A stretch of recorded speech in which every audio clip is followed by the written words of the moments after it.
you become the guy with leprosy. Nobody wants to be around you. So you lose all your contacts, you lose all your friends. Everybody thinks that whatever you say is not what happened. They only feed off of what they read. And law enforcement in general, we have a tendency to eat our own. We separate ourselves from those that are accused right out of the gate without knowing any facts. It's just a scary deal. And then our value outside of there is zero. We have no value at that point. In my wildest dreams, I couldn't have imagined that they were going to fire him. That was not reprimanded, maybe. I couldn't see how they could have twisted everything that my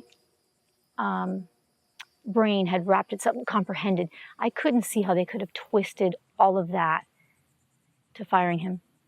Nothing, no, none of that made sense. See, what people don't know is if they couldn't fire me because they didn't do anything wrong. They could non-renew me because I had a contract that said there was no just cause for non-renewal, but they couldn't fire me. If they could have fired me, they would have fired me. They didn't have the ability to do that. But the media wrote that I was fired. So now what happens is I carry the word Stacy Ettel fired as the headline under my name all over the world whenever I try to increase my value to society, whenever I try to get a job, whenever I try to move forward in life, that's what I carry. And then I started realizing, as I did over the next 2 years, 98 job applications. I interviewed all over this country, and nobody would hire me. Nobody. So I was having to reach out to my pension to live off of it to provide for my family because nobody would hire me. And I didn't understand why they wouldn't hire me until I realized what we do to people is not only do we release them from their job, but then we take their name, the only thing that's really given us in our life, our God-given name, and we destroy it. And then you don't have any opportunities. And so the ability for them to enhance and inflame these causes us to fight an uphill battle at our level. My son, I do remember him crying. I don't think my daughter understood. And I think the feeling was, okay, you know, what's next? That's always what our thinking was, what's next? I think it was a lot of a blur being down there, being stuck in our house, going to the mall and some guy turning around and saying, oh, you're that guy. And it wasn't a friendly, oh, you're that guy. It used to be, oh, you're the guy that travels with, you know, Coach. This was not. It's almost like, I compare it to a lot of people when I talk about it, I compare it to being what a convicted child pedophile is, right? You're labeled and you're that guy. Except they did something illegal. The police didn't do anything illegal. I made a decision that night that had to be made, and I'm treated at that level. Someone even wrote an article that we were this bad family. Another girl at a park from the newspaper took pictures of us and said, and wrote an article, you know, about the shooting. So we couldn't leave the house. I think that the worst part of all of that is when he couldn't get a job. We felt like we couldn't do it here. Everything, our whole history was following us. We wanted to change our names.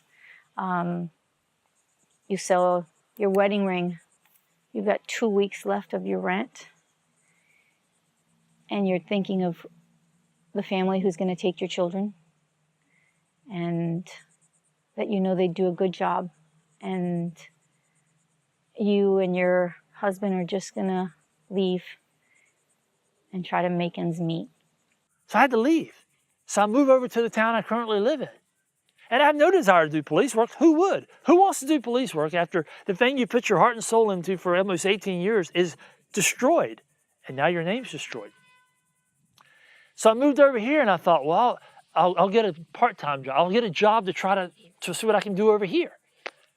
So I'd gotten a little contract job here and there doing little stuff. And so I went down to a local marina and I said, I want to go to work for y'all.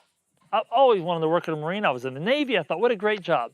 And they said, well, you know, this thing on the internet's a concern to us. I'm like, all I'm doing is tying up boats and talking to people. So they hired me part-time.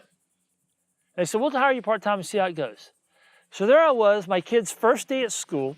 My kids come down to see me. And I am on the dock with a water hose washing off bird poop off a dock. That's my job.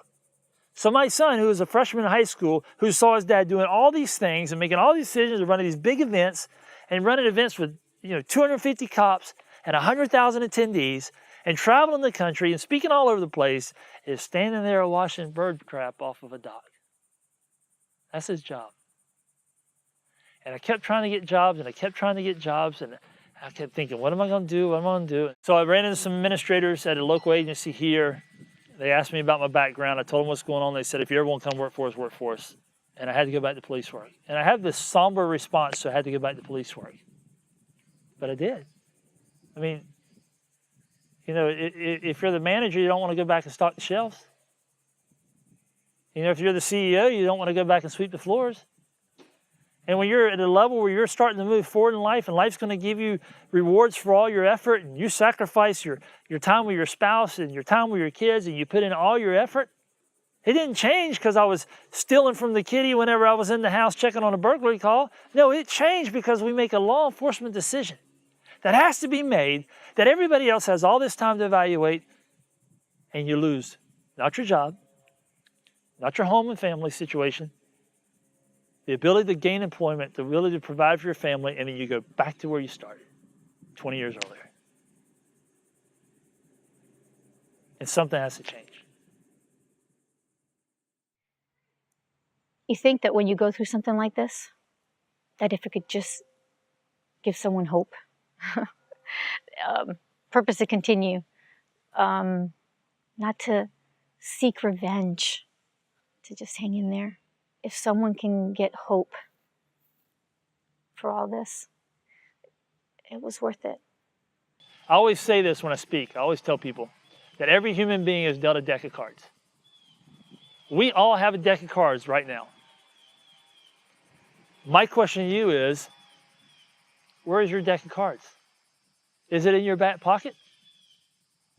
Or do you pull out those cards and you throw down, I was fired, I was treated this way, I had this problem, my child had this issue, my wife had this issue, I had these issues. Did you lay all your cards out so people can learn? Do we use our deck of cards to impact our society? And I challenge people to do that. We're all going to get kicked. It's not the falling that hurts. It's the fight to get back to the top.